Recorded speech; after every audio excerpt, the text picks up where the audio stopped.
नमस्कार प्यारे बच्चों, सुपरफास्ट कोचिंग सेंटर के यूट्यूब चैनल पर आपका एक बार फिर से स्वागत है।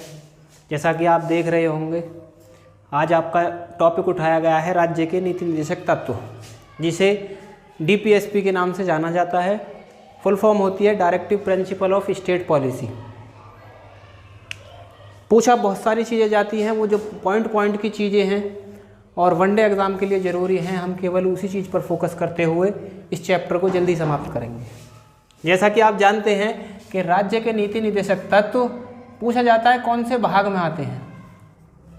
ये भाग 4 में आते हैं। याद करने में भी कोई परेशानी नहीं होगी क्योंकि 4 शब्द हैं इसमें और ये भाग 4 में ही आते हैं।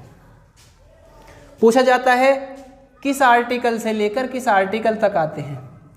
आर्टिकल बोलते हैं अनुच्छेद को, यानी किस अनुच्छेद से किस अनुच्छेद तक आते हैं। तो 36 से लेकर 51 तक जितने भी आर्टिकल होते हैं वो सारे के सारे राज्य के नीति निर्देशक तत्व पर निर्भर करते हैं। इसका मतलब क्या है राज्य के नीति निर्देशक तत्व? इसका मतलब ये है कि ये राज्य के पास अधिकार दिया गया कि अपने राज्य के कल्याण के लिए जो संविधान में ये डीपीएसपी दिए गए हैं, इनके अंतर्गत वो कोई भी ऐसा कानून बना सकते हैं जिसके विरुद्ध व्यक्ति न्यायपालिका भी नहीं जा सकता। तो उससे फ़ायदा ये होता है कि सरकार सभी चीज़ों को ध्यान में रखते हुए अपने कार्यों को आगे बढ़ा देती है। आप जानते हैं राज्य के नीति निर्देशक तत्व ये कल्याण के लिए कार्य करते हैं। पूछा जाता है ये राज्य के कल्याण के लिए कार्य करते हैं।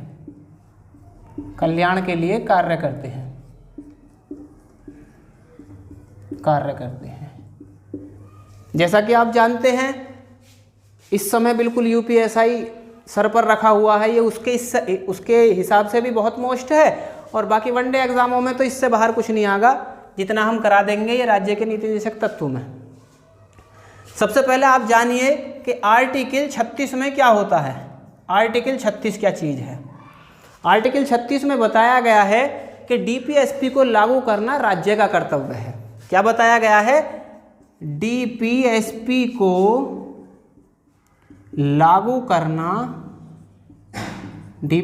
लागू करना राज्य का कर्तव्य है।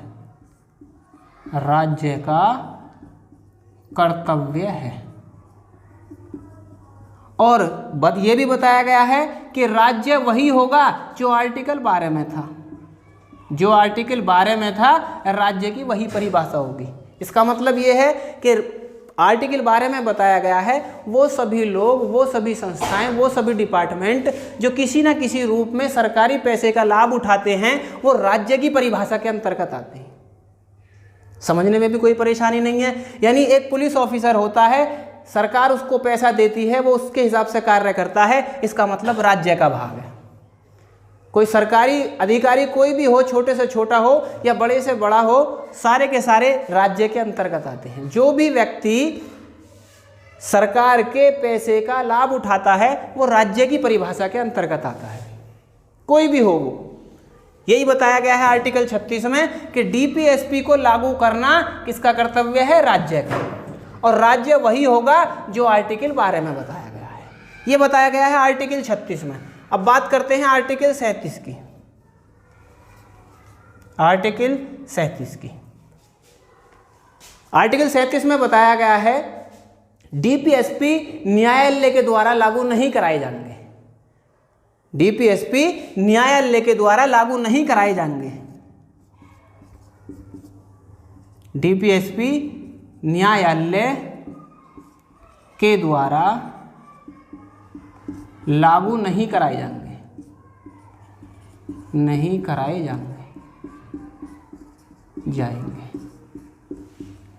लेकिन इसमें ही कहा गया, लेकिन राज्य नीति बनाते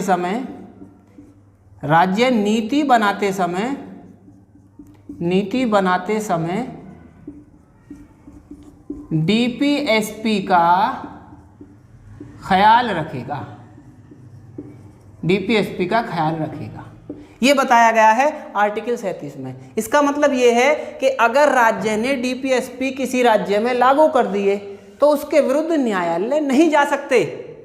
फिर क्या होगा? न्यायालय नहीं जा सकते, ये राज्य के नीति निर्देशक तत्व का, लेकिन राज्य जब भी होगा वो डीपीएसपी का ख्याल जरूर रखेगा कि भाई अगर कहीं विकास का कोई काम करना है किसी राज्य के लिए तो डीपीएसपी की जरूरत पड़ेगी तो राज्य बना सकता है, उसके विरुद्ध न्यायालय नहीं जाया जाएगा। ये बताया गया था आर्टिकल 37 में। आर्टिकल 38 में बताया गया सामाजिक, आर्थिक और राजनीतिक, ये राज्य का कर्तव्य है कि वो सामाजिक, आर्थिक और राजनीतिक इन तीनों चीजों में समानता लाने का प्रयत्न करेगा। किस किस चीज में? सामाजिक, आर्थिक और राजनीतिक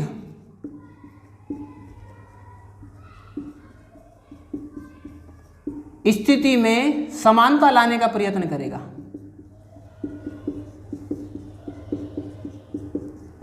समानता लाने का प्रयत्न करेगा। इसका मतलब क्या है? मतलब समझते हैं।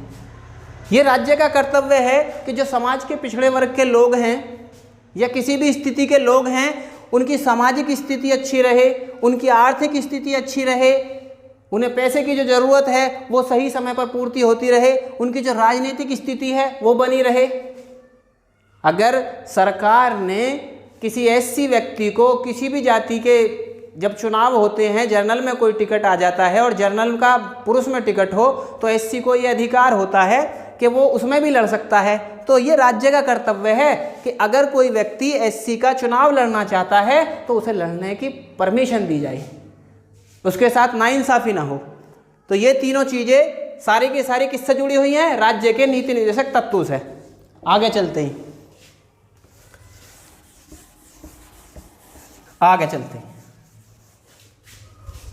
बात करते हैं आर्टिकल 39 की। आर्टिकल 39 की ये बहुत मोस्ट है और ज़रूरी भी है। इसमें मोस्ट है आर्टिकल 39 का कै। आर्टिकल 39 का कै क्यों मोस्ट है? आपने बहुत देखा होगा कि वो पूछता है कि बताइए समान एवं निःशुल्क विधिक सहायता किस आर्टिकल में दी गई है? समान एवं निःशुल्क विधिक सहायता यानी समान रूप से होगा और फ्री में आप लोगों की सुविधा होगी।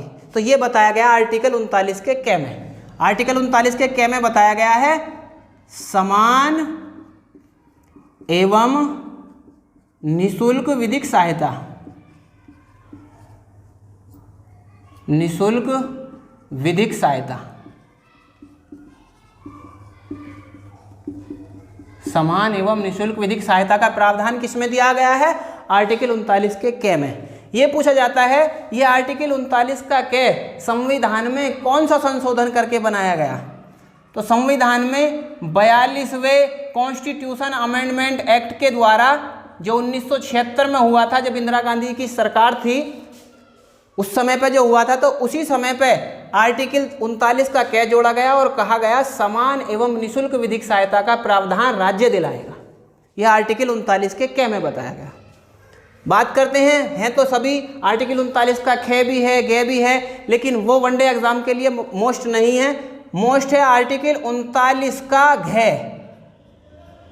इसमें बताया गया है, आर्टिकल 39 के घे में बताया गया है कि राज्य स्त्री और पुरुष को समान कार्य के लिए समान वेतन दिलाने का प्रयत्न करेगा। इसका मतलब क्या है कि राज्य स्त्री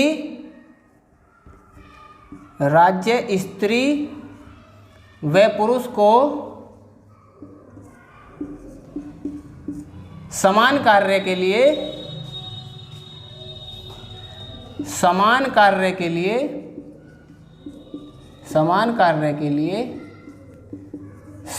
वेतन दिलाने का प्रयत्न करेगा।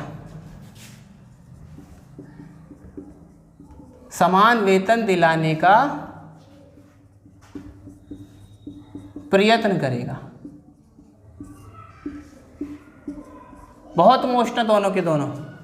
आर्टिकल 39 के क्या में बताया गया, राज्य समान एवं निःशुल्क विधिक सहायता देने का प्रयत्न करेगा, जो 42वें संविधान संशोधन 1976 द्वारा जोड़ा गया। और आर्टिकल 39 के घ में बताया गया, राज्य स्त्री व पुरुष को समान कार्य के लिए समान वेतन दिलाने का प्रयत्न करेगा। समान कार्य के लिए समान वेतन, स्त्री भी उसी काम को करें और पुरुष भी उसी काम को करें, तो राज्य का ये कर्तव्य है कि दोनों को सैलरी समान रूप से मिले। एक क्वेश्चन पूछा जाता है, बहुत मोस्ट है और बहुत जरूरी है, क्योंकि बताया गया है कि डीपीएसपी के विरुद्ध न्यायालय नहीं जा सकते, लेकिन एकमात्र डीपीएसपी 39 का घ है जिसके विरुद्ध न्यायालय जाया जा सकता है।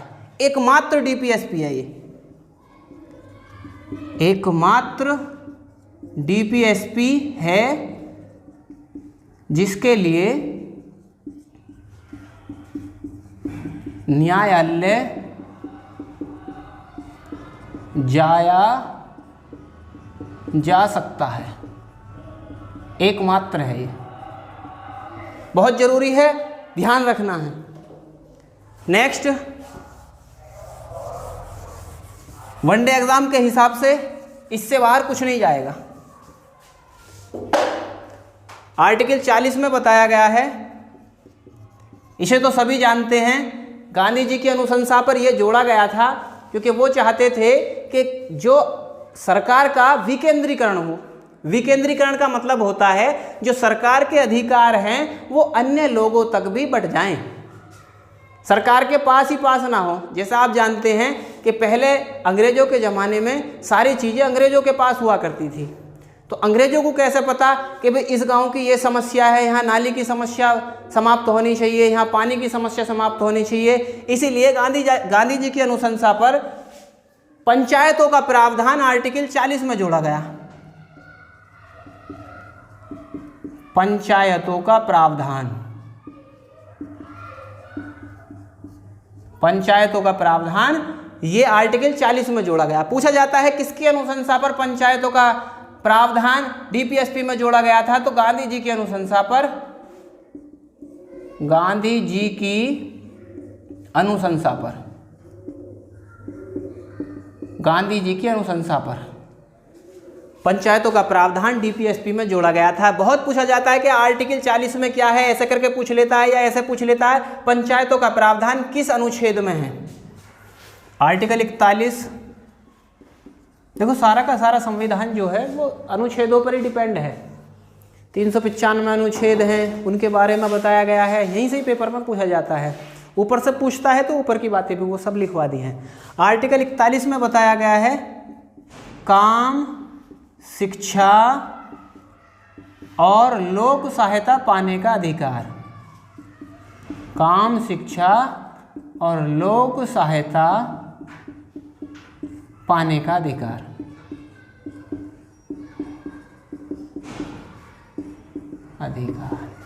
इसका मतलब ये है कि राज्य का कर्तव्य है कि प्रत्येक व्यक्ति को काम दिलाने का प्रयत्न करे, उनकी शिक्षा का ख्याल रखे, उनके स्वास्थ्य वगैरह सारी चीज़ों का ख्याल करने का कर्तव्य राज्य का। यह आर्टिकल 41 में बताया गया है। आर्टिकल 43 का क्या, जो बहुत मोस्ट है, पूछा जाता है 42 पेपर में, वनडे एग्जाम में नहीं पूछा जाता। आर्टिकल 43 का क्या पूछा जाता है, पूछता है, बिल्कुल सीधा सीधा पूछ लेता है, उद्योग में लगे श्रमिकों को भागीदार बनाने का प्रयत्न किस आर्टिकल के तहत किया जाता है। तो आर्टिकल 43 के क्या के तहत ही उद्योग में लगे श्रमिकों को, उद्योग में लगे श्रमिकों को, उद्योग में लगे कामगारों को, उद्योग में लगे कामगारों को भागीदार बनाने का प्रयत्न करेगा। भागीदार, भागीदार का मतलब होता है परमानेंट करने का प्रयत्न करेगा। भागीदार बनाने का प्रयत्न करेगा, बनाने का प्रयत्न करेगा। यह राज्य का कर्तव्य है कि जो कहीं व्यक्ति उद्योग में कार्य कर रहा है तो उस व्यक्ति को भागीदार बनाने का यानी परमानेंट करने का प्रयत्न करेगा। यह आर्टिकल 43 के क्या में बताया गया है। यह पूछा जाता है, यह आर्टिकल 43 का क्या किस संविधान संशोधन के द्वारा जोड़ा गया। तो 42वें संविधान संशोधन कॉन्स्टिट्यूशन अमेंडमेंट एक्ट 1976 द्वारा भागीदार बनाने का प्रयत्न आर्टिकल 43 के क में जोड़ा गया। पूछा जाता है आर्टिकल 44, इसे तो सभी बच्चे जानते हैं। आर्टिकल 44 में क्या है? समान नागरिक संहिता देने का प्रयत्न, यानी ये राज्य का कर्तव्य है कि सभी राज्यों में समान नागरिक संहिता प्रयत्न करे। इसका मतलब क्या है? इसका मतलब ये है कि जो भी व्यक्ति जिस राज्य में रह रहा है, चाहे वो हिंदू हो, चाहे वो मुस्लिम हो, चाहे वो किसी भी धर्म से बिलोंग करता हो, उन सब के लिए एक जैसे कानून हो। ऐसा ना हो कि जैसे मुस्लिमों के लिए कोई कानून नहीं है, वो 2-3 शादी वगैरह कर लेते हैं। जो हिंदू वगैरह होते हैं उसमें एक शादी के बाद जो है अगर दूसरी शादी कर लेते हैं तो अपराध बताया गया है। तो ये राज्य का कर्तव्य है कि सभी राज्यों में समान नागरिक संहिता लाने का प्रयत्न करेगा। समान नागरिक संहिता का प्रयत्न, समान नागरिक संहिता का प्रयत्न करेगा। पूछा जाता है समान नागरिक संहिता को लागू करने वाला पहला राज्य कौन सा था? ध्यान रखना, सबसे पहला राज्य गोवा था जिसने समान नागरिक संहिता को लागू किया था अपने यहाँ पर। सभी धर्मों के लिए एक जैसे कानून का प्रावधान इसी में किया गया था। आर्टिकल 44 के बाद आर्टिकल 45 बहुत मोस्ट आर्टिकल है। आर्टिकल 45 अनुच्छेद 45, शुरुआत में इसमें 6 से 14 वर्ष के बच्चे के लिए शिक्षा का प्रावधान था कि राज्य का कर्तव्य है कि 6 से 14 वर्ष के बीच की जो प्राथमिक शिक्षा है उसका ख्याल रखेगा।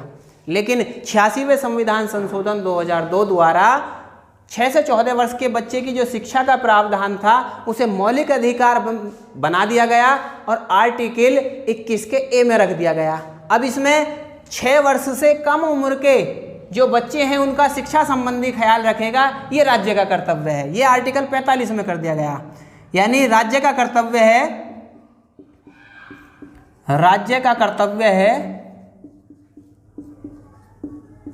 कि वह 6 वर्ष से कम उम्र के बच्चों का ख्याल रखेगा, उन्हें जिस चीज़ की सुविधा है देने का प्रयत्न करेगा, जिस चीज़ की भी ज़रूरत है उनके पास पहुंचाई जाएगी। पहले इसमें 6 से लेकर 14 वर्ष तक की प्राथमिक शिक्षा का प्रावधान था। प्राथमिक शिक्षा का प्रावधान था, लेकिन अब इसे 6 से 14 वर्ष की जो शिक्षा है इसे मौलिक अधिकार बना दिया गया है और आर्टिकल 21 के ए में रख दिया गया है। ये पूछा जाता है किस संविधान संशोधन द्वारा इसे यहाँ से हटाया गया था? तो 86वें कॉन्स्टिट्यूशन अमेंडमेंट एक्ट 2002 द्वारा, 86वें संविधान संशोधन 2002 द्वारा 6 से 14 वर्ष के जो प्राथमिक शिक्षा का प्रावधान था उसे डीपीएसपी से हटाकर, राज्य के नीति निर्देशक तत्व से हटाकर मौलिक अधिकार बना दिया गया और आर्टिकल 21 में रख दिया गया।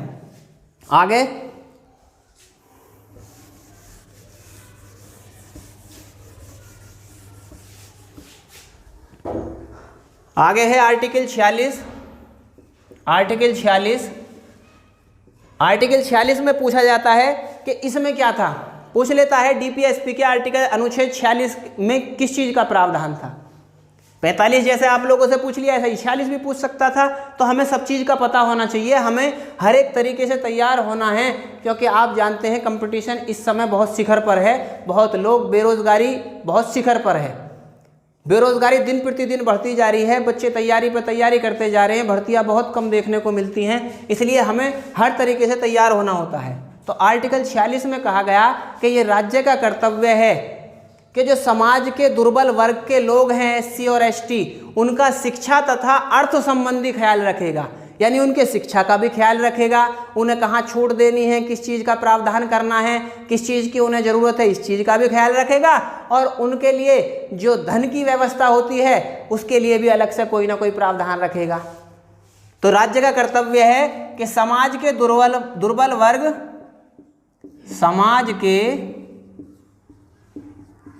दुर्बल वर्ग एससी या एसटी के, समाज के दुर्बल वर्ग एससी या एसटी का शिक्षा संबंधी, शिक्षा या और कर देते हैं और भी सही रहेगा, शिक्षा और आर्थिक संबंधित ख्याल रखेगा, संबंधित ख्याल रखेगा, ख्याल रखेगा। ये आर्टिकल 46 में बताया गया कि जो समाज के दुर्बल वर्ग के लोग हैं एससी और एसटी, उनका शिक्षा तथा आर्थिक संबंधित ख्याल किस आर्टिकल में बताया गया? आर्टिकल 46 में बताया गया। आर्टिकल 47 में बताया गया, अनुच्छेद 47 में बताया गया कि राज्य औषधियों में छोड़कर, यानी दवाइयों में छोड़कर अन्य किसी भी प्रयोजन में मादक पदार्थों को, एल्कोहल वाली चीज़ों को रोकने का प्रयत्न करेगा। जैसा कि आपने देखा था अब से कुछ समय पहले पंजाब में खुली सिगरेट पर रोक लगा दी थी, ऐसे ही ये राज्य का कर्तव्य है कि औषधियों में छोड़कर, दवाइयों में छोड़कर, औषधियों में छोड़कर, औषधियों में छोड़कर अन्य सभी प्रयोजनों में, अन्य सभी प्रयोजनों में, अन्य सभी प्रयोजनों में मादक पदार्थ को, मादक पदार्थ का मतलब होता है शराब वगैरह, एल्कोहल वगैरह की चीजें, मादक पदार्थ को रोकने का प्रयत्न करेगा, मादक पदार्थों को रोकने का प्रयत्न करेगा, रोकने का प्रयत्न करेगा। यानी औषधियों में छोड़कर, दवाइयों में जो प्रयोग होता है उसमें छोड़कर अन्य सभी प्रयोजनों में मादक पदार्थों को रोकने का प्रयत्न करेगा। ये राज्य का कर्तव्य है, आर्टिकल 47 में बताया गया। पूछा जाता है आर्टिकल 48 में क्या बताया गया, या आर्टिकल 48 किससे जुड़ा हुआ है, कैसे भी पूछ ले, हमें हर तरीके से तैयार होना है। आर्टिकल 48 में बताया गया राज्य कृषि व पशुपालन को, कृषि व पशुपालन को वैज्ञानिक दृष्टि से बढ़ाने का प्रयत्न करेगा, कृषि व पशुपालन को वैज्ञानिक दृष्टि से बढ़ाने का प्रयत्न करेगा। यह आर्टिकल 48 में बताया गया कि राज्य का कर्तव्य है कि वह कृषि व पशुपालन को, कृषि व पशुपालन को वैज्ञानिक दृष्टि से, वैज्ञानिक दृष्टि से बढ़ाने का प्रयत्न करेगा, बढ़ाने का प्रयत्न करेगा वैज्ञानिक दृष्टि से।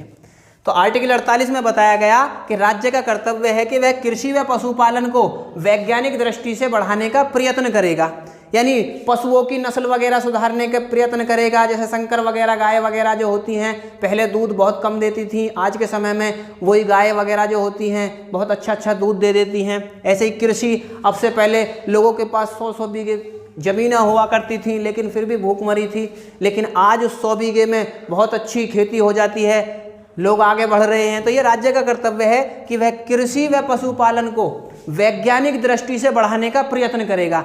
यह बताया गया आर्टिकल 48 में। आगे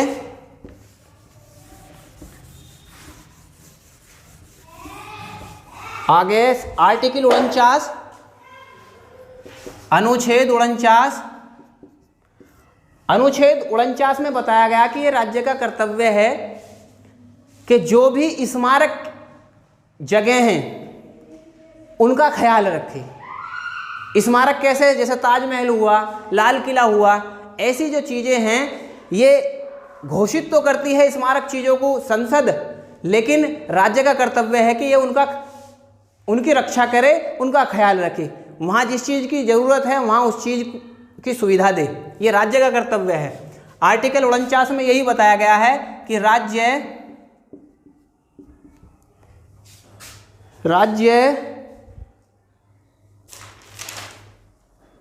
राष्ट्रीय महत्व के स्मारकों की रक्षा करेगा।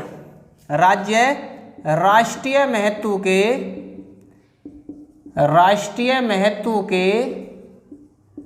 स्मारकों की रक्षा करेगा। आर्टिकल 49 में यही बताया गया कि राज्य का कर्तव्य है कि वह राष्ट्रीय महत्व के स्मारक, जो ताजमहल वगैरह जैसी ऐसी महान महान चीजें हैं, उनकी रक्षा तो राज्य करेगा, लेकिन घोषित संसद करती है। पूछ लिया जाता है राष्ट्रीय स्मारकों को घोषित कौन करता है? संसद करती है। घोषित संसद करती है, लेकिन रक्षा राज्य करेगा, यह बता दिया गया आर्टिकल 49 में। पूछ लिया जाता है आर्टिकल 50 में किस चीज का प्रावधान है? तो राज्य कार्यपालिका और न्यायपालिका का पृथकीकरण करेगा। यानी कार्यपालिका के क्या काम हैं, ये भी राज्य बताएगा कि इस दायरे में रहकर कार्य करने हैं, कार्यपालिका के जो काम हैं, और न्यायपालिका के जो काम हैं वो इस दायरे में रहकर करने हैं। ये दोनों की दोनों आपस में स्वतंत्र होती हैं, इन पर किसी का एकाधिकार नहीं होता या कोई सी किसी के अंतर्गत नहीं कार्य करती। तो यही बताया गया आर्टिकल 50 में कि राज्य कार्यपालिका और न्यायपालिका का पृथकीकरण करेगा। राज्य कार्यपालिका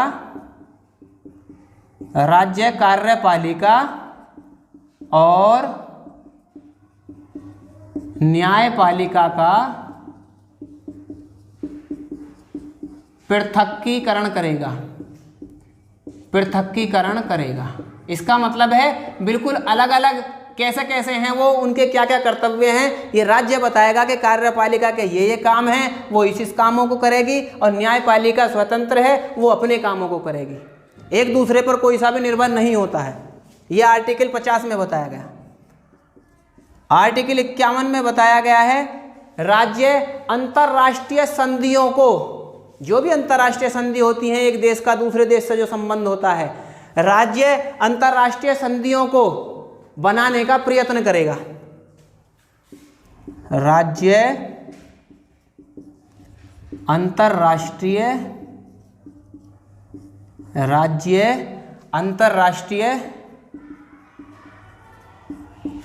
संधियों को बनाने का प्रयत्न करेगा।